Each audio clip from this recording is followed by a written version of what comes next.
नमस्कार, स्वागत है आप सभी का। मैं हूं आपके साथ अमृता चौरसिया। खबरों की शुरुआत करेंगे, लेकिन उससे पहले बात कोविड महामारी से बचाव की। कोरोना महामारी के खिलाफ पूरा देश एकजुट होकर लड़ रहा है। आप भी हमारे साथ सुरक्षा और बचाव के एहतियाती उपायों का संकल्प लें। अपना मास्क अच्छी तरह से पहने, 2 गज की दूरी का पालन करें, सुरक्षित दूरी बनाए रखें, साथ ही अपने हाथों को बार बार धोएं।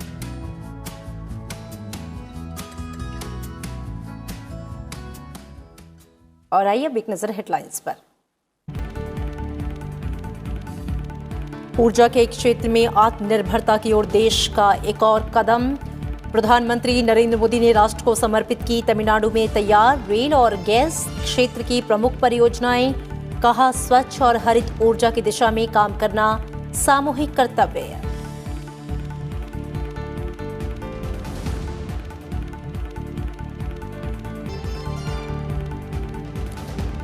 कोरोना के दौर में भी भारतीय टेक्नोलॉजी ने खुद को साबित करने के साथ विकास की नई ऊंचाइयों को छुआ। प्रधानमंत्री नरेंद्र मोदी ने NASSCOM technology and leadership forum को किया संबोधित। भारतीय कंपनियों से दुनिया के लिए विश्व स्तरीय उत्पाद बनाने का किया आह्वान।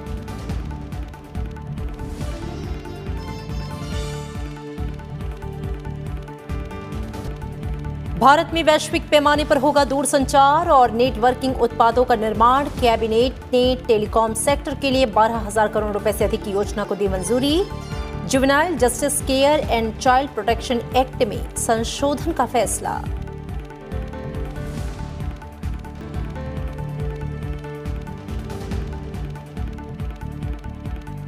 और केंद्र के प्रयासों से जम्मू कश्मीर में मजबूत हुई लोकतांत्रिक व्यवस्थाएं। जमीनी हालात का जायजा लेने पहुंचे विदेशी प्रतिनिधिमंडल को स्थानीय लोगों ने दी जानकारी। डीडीसी चुनावों और जिला ब्लॉक स्तर पर हुए सकारात्मक बदलावों से बढ़ा लोगों का भरोसा।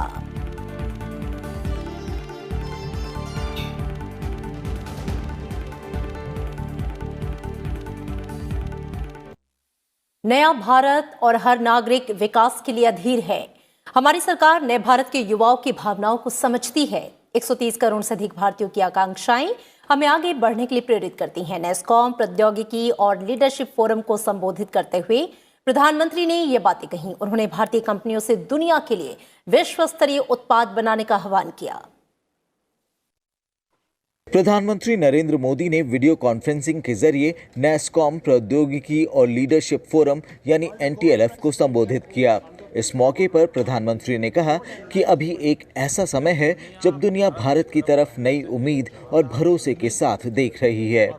कोरोना के दौरान भारत के ज्ञान विज्ञान ने न सिर्फ खुद को साबित किया है, बल्कि खुद को इवॉल्व किया है। नया भारत आगे बढ़ने के लिए सरकार और निजी क्षेत्र की ओर देख रहा है। एक समय ये भी है जब हम दुनिया के अनेकों देशों को made in India corona vaccine दे रहे हैं।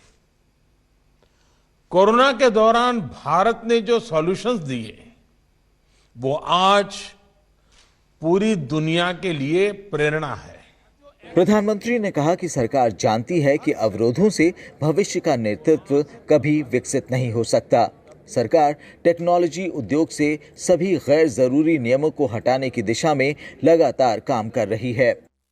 साथियों, हमारी सरकार भी ये भली भांति जानती है कि बंधनों में भविष्य की लीडरशिप विकसित नहीं हो सकती और इसलिए सरकार द्वारा टेक इंडस्ट्री को अनावश्यक रेगुलेशन से, बंधनों से बाहर निकालने का प्रयास किया जा रहा है। नेशनल डिजिटल कम्युनिकेशन पॉलिसी एक ऐसा ही बड़ा प्रयास था। भारत को ग्लोबल सॉफ्टवेयर प्रोडक्ट हब बनाने के लिए नेशनल पॉलिसी भी बनाई गई। प्रधानमंत्री नरेंद्र मोदी ने जोर दिया कि देश में युवा उद्यमियों को नए अवसरों का लाभ उठाने की स्वतंत्रता होनी चाहिए। प्रधानमंत्री ने कहा कि मौजूदा सरकार अपनी नई नीतियों के साथ न्यूनतम सरकार और अधिकतम शासन की दिशा में कार्य कर रही है। टेक्नोलॉजी से सामान्य जन को तेज, सटीक और पारदर्शी व्यवस्था देना ही तो मिनिमम गवर्नमेंट, मैक्सिमम गवर्नेंस मेरी दृष्टि से वही उसका मतलब है। फोरम की 29वें संस्करण का आयोजन 17 से 19 फरवरी तक किया जा रहा है। ये राष्ट्रीय सॉफ्टवेयर एवं सेवा कंपनी संगठन यानी नैस्कॉम का प्रमुख कार्यक्रम है। इस साल के आयोजन का विषय रखा गया है shaping the future towards a better normal. इस आयोजन में 30 से ज्यादा देशों के 1600 प्रतिभागी हिस्सा ले रहे हैं। 3 दिन तक विचार विमर्श के दौरान 30 से अधिक उत्पाद प्रदर्शित किए जाएंगे। Bureau report, Rajya Sabha TV. प्रधानमंत्री नरेंद्र मोदी ने आज वीडियो कॉन्फ्रेंसिंग के जरिए तमिलनाडु में रामनाथपुरम थूथुकुडी प्राकृतिक गैस पाइपलाइन समेत कई और परियोजनाओं को राष्ट्र को समर्पित किया। इसके साथ ही उन्होंने कई परियोजनाओं की आधारशिला भी रखी। इस मौके पर प्रधानमंत्री ने कहा कि ऊर्जा के स्वच्छ और हरित स्रोतों की दिशा में काम करना और ऊर्जा निर्भरता को कम करना हमारा सामूहिक कर्तव्य है। उन्होंने कहा कि सरकार मध्यम वर्ग की चिंताओं के प्रति संवेदनशील है। It is our collective duty to work towards clean and green source of energy, reduce energy dependence. Our government is sensitive to the concerns of the middle class. That is why India is now increasing the focus on ethanol to help farmers and consumers. प्रधानमंत्री ने कहा कि आज solar pump लोकप्रिय हो रहे हैं। उन्होंने कहा कि देश अब लाखों लोगों की मदद के लिए परिमार्जन नीति को लेकर आया है।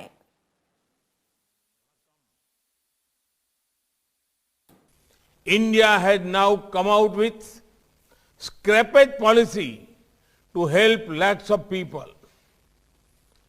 More Indian cities have metro coverage than never before. Solar pumps are getting more popular. They are helping farmers greatly. India is working to meet the growing energy demand. India is also reducing our energy import dependence. At the same time, we are also diversifying our import sources. प्रधानमंत्री नरेंद्र मोदी कल video conferencing के जरिए असम के महाबाहु ब्रह्मपुत्र जलमार्ग का शुभारंभ करेंगे। साथ ही धुबरी फूलबाड़ी सेतु की आधारशिला रखेंगे और मजली पुल के निर्माण के लिए भूमि पूजन करेंगे। इस परियोजना का उद्देश्य भारत के पूर्वोत्तर क्षेत्रों में निर्बाध संपर्क प्रदान करना है। इसमें ब्रह्मपुत्र और बराक नदी के आसपास रहने वाले लोगों के लिए विभिन्न विकास की गतिविधियां शामिल हैं। महाबाहु ब्रह्मपुत्र जलमार्ग की शुरुआत से निमाती माजुली द्वीप, उत्तरी गुवाहाटी, दक्षिणी गुवाहाटी और धुबरी हार्ट्स सिमीमारी के बीच रोपैक्स पोत का संचालन होगा। इस दौरान जोगी घोपा में अंतर्देशीय जल परिवहन टर्मिनल का शिलान्यास और ब्रह्मपुत्र नदी पर विभिन्न पर्यटक जेटियों और ईज ऑफ डूइंग बिजनेस के लिए डिजिटल समाधान का शुभारंभ होगा। निमाती और मांजुली के बीच रोपैक्स पोत सेवा की शुरुआत से 420 किलोमीटर की कुल दूरी कम होकर केवल 12 किलोमीटर रह जाएगी। इससे इस क्षेत्र के लघु उद्योगों के लिए माल ढुलाई में तेजी आ सकेगी। कार्यक्रम में 4 स्थानों निमाटी, विश्वनाथ घाट, पांडु और जोगी घोपा पर पर्यटन मंत्रालय की 9 करोड़ 41 लाख रुपए की सहायता से पर्यटक जेटी के निर्माण के लिए शिलान्यास भी शामिल है। ये जेटी रिवर क्रूज टूरिज्म को बढ़ावा देगी, स्थानीय रोजगार पैदा करेगी और स्थानीय व्यापार में वृद्धि करेगी।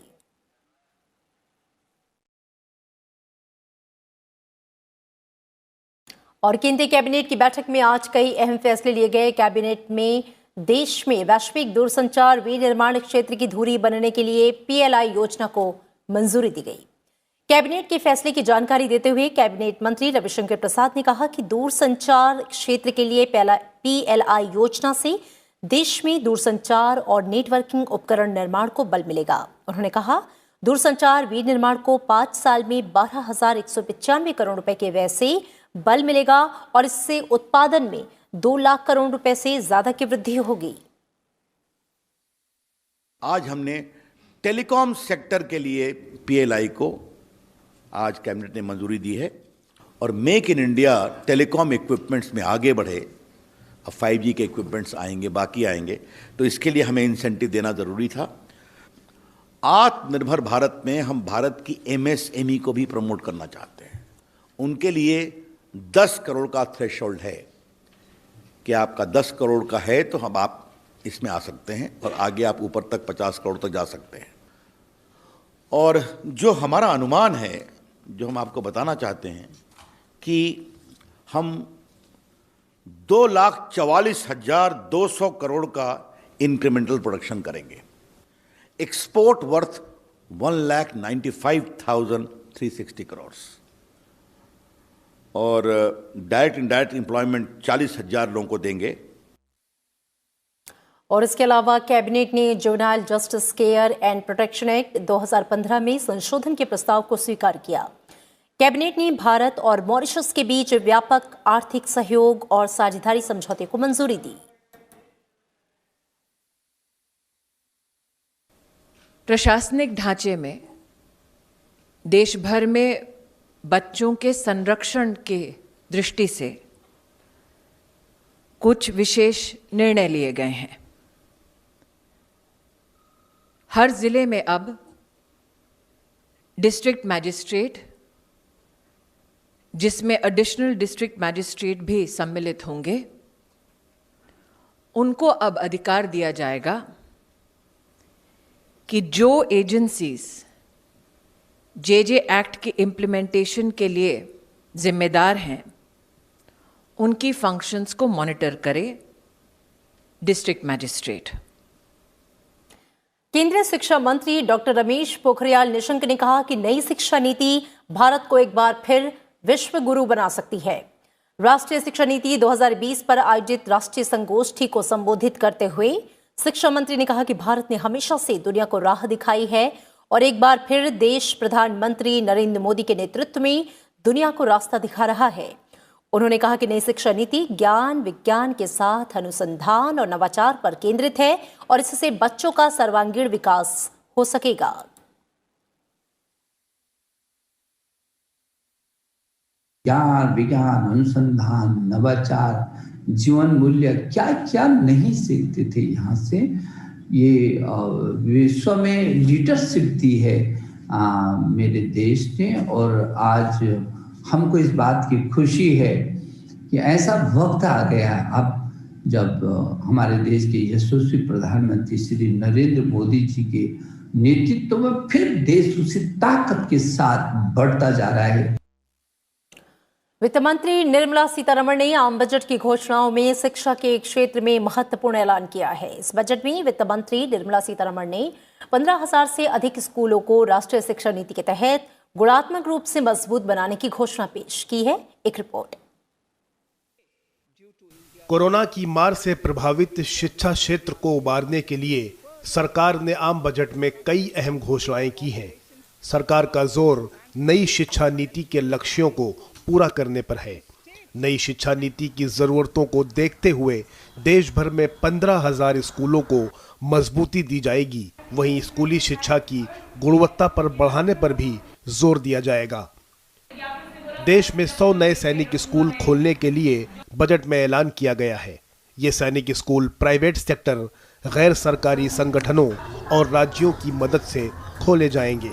आम बजट 2021-22 में शिक्षा क्षेत्र को बड़ा प्रोत्साहन देते हुए केंद्रीय विद्यालयों के लिए बजटीय आवंटन में 362.32 करोड़ रुपए की वृद्धि की गई है। नवोदय विद्यालय के लिए बजटीय आवंटन भी 2020-21 की तुलना में बढ़ाकर 320 करोड़ रुपए कर दिया गया है। वहीं एनसीईआरटी के लिए भी 110.08 करोड़ रुपए का बजटीय प्रावधान किया गया है। राष्ट्रीय शिक्षा नीति के तहत लद्दाख में उच्च शिक्षा को बढ़ावा देने के लिए केंद्र स्थापित किए जाएंगे। वहीं लेह में एक केंद्रीय विश्वविद्यालय खोलने की घोषणा की गई है।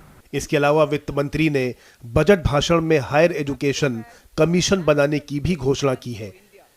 शिक्षा से जुड़े जानकारों का मानना है कि शिक्षा के क्षेत्र में की गई घोषणाएं उच्च शिक्षा व्यवस्था में एक क्रांतिकारी बदलाव लाएंगी। ये हमारे देश की उच्च शिक्षा व्यवस्था में एक क्रांतिकारी बदलाव, मैं ये कह सकता हूँ कि एक क्रांतिकारी बदलाव ये लाएगा।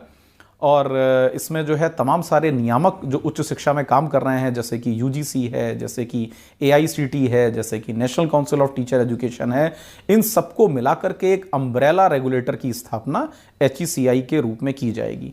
तो मेरा ये मानना है कि सरकार का पूरा फोकस जो है वो शिक्षा के क्षेत्र में है, शिक्षा की गुणवत्ता को बढ़ाने के क्षेत्र में है। आदिवासी बच्चों को शिक्षा की मुख्य धारा में शामिल करने के लिए इन इलाकों में 750 एकलव्य स्कूल बनाए जाएंगे। एक स्कूल पर 38 करोड़ रुपए खर्च होने का अनुमान लगाया गया है। अनुसूचित जातियों के छात्रों को 35,000 करोड़ रुपए की छात्रवृत्ति भी दी जाएगी। इस योजना के तहत 4 करोड़ छात्रों को फायदा होगा। वहीं 50,000 करोड़ की लागत से नेशनल रिसर्च फाउंडेशन बनाया जाएगा। शिक्षा से जुड़े जानकारों का मानना है कि शिक्षा के क्षेत्र में बदलाव लाने वाला अब तक का ये पहला बजट साबित होगा। अगर ये कहें तो अतिशयोक्ति नहीं होगी कि आजाद भारत का ये सबसे उत्तम बजट है, जिससे कि दलित, गरीब, पिछड़ा, जनजातीय आबादी लाभ उठाएगा और आगे आएगा। कोरोना काल में शिक्षा का क्षेत्र अभूतपूर्व बदलाव के दौर से गुजरा था। महामारी ने शिक्षा क्षेत्र को काफी हद तक नुकसान पहुंचाया। संकट के दौर में स्कूलों को अपने वजूद को बनाए रखने में काफी मुश्किलों का सामना करना पड़ा। मौजूदा वक्त में शिक्षा क्षेत्र में सुधारों की अहम जरूरत बताई जा रही है। ऐसे में ये क्षेत्र बजट की ओर उम्मीद भरी निगाहों से देख रहा है। केंद्र सरकार के प्रयासों से जम्मू कश्मीर में लोकतांत्रिक व्यवस्था मजबूत हुई है। डीडीसी और पंचायतों के सफल चुनाव से हुए सकारात्मक बदलाव से स्थानीय लोगों का भरोसा बढ़ा है। जमीनी हालात का जायजा लेने पहुंचे विदेशी राजनयिकों के प्रतिनिधिमंडल से मुलाकात में कश्मीर के लोगों ने ये बात कही। यूरोप और अफ्रीका समेत कई देशों के राजदूतों का एक दल 2 दिन की जम्मू कश्मीर की यात्रा पर है। आज श्रीनगर पहुंचने के बाद प्रतिनिधिमंडल ने बडगांव में जिला विकास परिषद के सदस्यों, पंचों और सरपंचों से मुलाकात की। जिला विकास परिषदों के नवनिर्वाचित सदस्यों ने उनको जम्मू कश्मीर में लोकतांत्रिक संस्थाओं को मजबूत करने और पंचायतों को वित्तीय अधिकार देकर उनके सशक्तिकरण करने के सरकार के कदम की जानकारी दी। उन्होंने प्रतिनिधिमंडल से जम्मू कश्मीर के विकास में सहयोग की अपील की। इसके अलावा राजनयिकों ने कुछ प्रमुख नागरिकों और प्रशासनिक अधिकारियों के साथ बैठक की और जमीनी स्तर पर विभिन्न मुद्दों के बारे में जानकारी ली। उन्हें सुरक्षा स्थिति, विशेष रूप से पाकिस्तान की ओर से LOC पर लगातार संघर्ष विराम के उल्लंघन और घुसपैठ के बारे में भी बताया गया। बाद में राजनयिक हजरत बल दरगाह भी गए। विदेशी प्रतिनिधिमंडल जम्मू कश्मीर को केंद्र शासित प्रदेश बनाए जाने के बाद वहां शुरू किए गए विकास कार्यों का जायजा ले रहा है। अगस्त 2019 में अनुच्छेद 370 के निरस्त होने के बाद केंद्र शासित प्रदेश जम्मू और कश्मीर में विदेशी राजनयिकों की यह तीसरी यात्रा है। अभी जो DDC चुनाव जो हुए हैं पुरअमन तरीके में जो कनेक्ट जो कराए गए हैं, हम उसकी सराहना करते हैं सेंट्रल गवर्नमेंट के साथ साथ अपनी LG लेड गवर्नमेंट को भी, कि उनका जो एक रोल रहा इस इलेक्शन में उनको कराने में पुरअमन तरीके में, वो मुबारकबाद है। और साथ साथ उन लोगों के भी जिन्होंने वोट डाले और भारी अक्सर से आज इस बार DDC इलेक्शन में हिस्सा लिया। भारत ने कल होने वाली सार्क देशों के सचिव स्तर की बैठक में पाकिस्तान को शामिल होने के लिए आमंत्रित किया है। भारत के नेतृत्व में कोरोना संकट पर चर्चा के लिए दक्षिण एशियाई क्षेत्रीय सहयोग संगठन के सदस्य देशों की ये बैठक हो रही है। इस बैठक में सार्क देशों के स्वास्थ्य सचिव स्तर के अधिकारी शामिल होंगे। बैठक में सार्क के सदस्य देशों के अलावा मॉरिशस और सेशेल्स भी शामिल होंगे। इस बैठक में कोरोना प्रबंधन, महामारी के दौरान उठाए गए कदमों और आपसी सहयोग के बारे में विस्तार से चर्चा की जाएगी।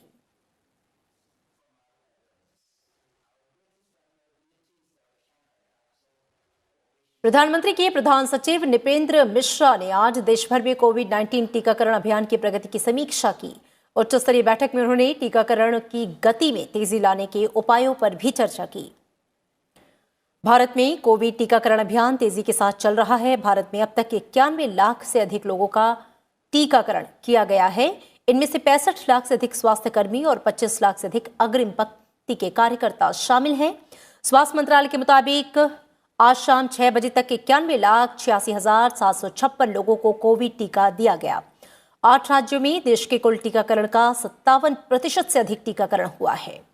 वहीं एम्स के निदेशक रणदीप गुलेरिया ने आज कोविड वैक्सीन का दूसरा टीका लगवाया। उन्होंने कहा कि कोरोना संक्रमण के मामले में भारत की स्थिति बहुत अच्छी है और इसे ठीक बनाए रखना आवश्यक है। इसके लिए उन्होंने वैक्सीन से न घबराने और टीका लगवाने की अपील की। सब लोगों को यही कहना चाहूँगा कि वैक्सीन से ना घबराएं, बिल्कुल सेफ़ है वैक्सीन, और आगे आके टीका लगाएं, क्योंकि ये बहुत ज़रूरी है अगर हमें इस पैंडमिक से बाहर निकलना है। और अभी पैंडमिक ख़त्म नहीं हुआ, हमारी स्थिति अच्छी है, लेकिन हमें उसको बिगड़ने नहीं देना चाहिए, और उसके लिए रास्ता यही है कि ज़्यादा से ज़्यादा लोग अपने आप को वैक्सीनेट करें। और कोविड-19 के मामलों की बात करें तो देश में कोविड संक्रमण से ठीक होने वालों की जो दर है वो 97.33% हो गई है। पिछले 24 घंटे में कोविड के 11,610 नए मामले सामने आए हैं। इसके साथ ही देश में संक्रमण के कुल मामले 1,09,37,320 हो गए। हालांकि इनमें से 1,06,44,858 लोग संक्रमण मुक्त हो चुके हैं। पिछले 24 घंटे में 11,833 लोग कोविड से स्वस्थ हुए।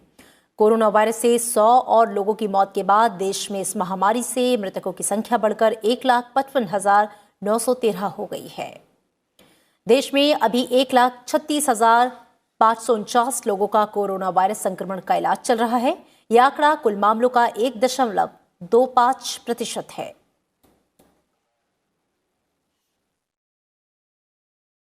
केंद्रीय गृह मंत्री और बीजेपी के वरिष्ठ नेता अमित शाह पश्चिम बंगाल के 2 दिवसीय दौरे पर हैं। अमित शाह कल गंगा सागर में कपिल मुनि आश्रम जाएंगे और दक्षिण 24 परगना जिले में काकद्वीप से बीजेपी की परिवर्तन यात्रा के 5वें और अंतिम चरण की शुरुआत करेंगे। अमित शाह नामखाना में नारायणपुर गांव में एक प्रवासी परिवार के घर भी जाएंगे। इसके बाद अमित शाह कोलकाता में विभिन्न कार्यक्रमों में शिरकत करेंगे। इससे पहले अमित शाह ने 11 फरवरी को कूच बिहार और बानगांव ठाकुर नगर का दौरा किया था।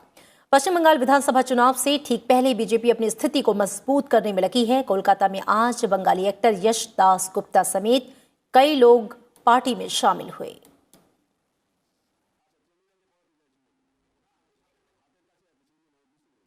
और टूल किट मामले की आरोपी निकिता जैकब को बंबई हाई कोर्ट से राहत मिली है। अदालत ने निकिता को 3 हफ्ते की ट्रांजिट अग्रिम जमानत दी है। और इसी बीच खबर यह है कि टूल किट मामले में अन्य आरोपी शांतनु मुलुक के घर से तलाशी के दौरान कंप्यूटर, हार्ड डिस्क और अन्य सामान जब्त किया गया है।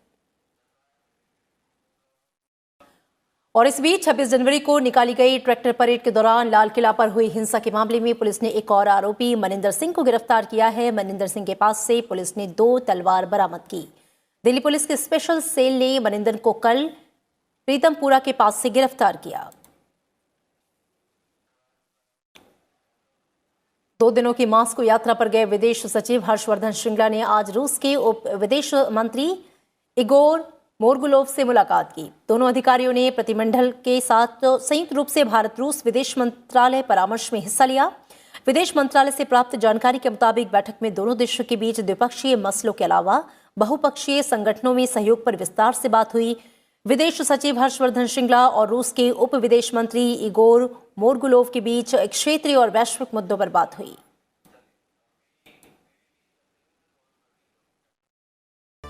और चलते चलते एक बार फिर आपसे अपील, कोरोना महामारी के खिलाफ पूरा देश एकजुट होकर लड़ रहा है।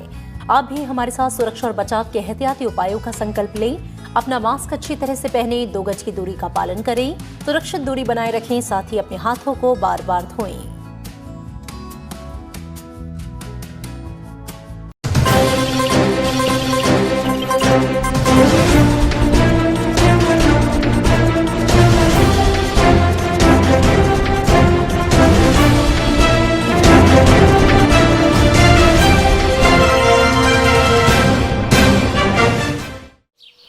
ओ काका, हुआ है शहर, ले आए खाद बीज?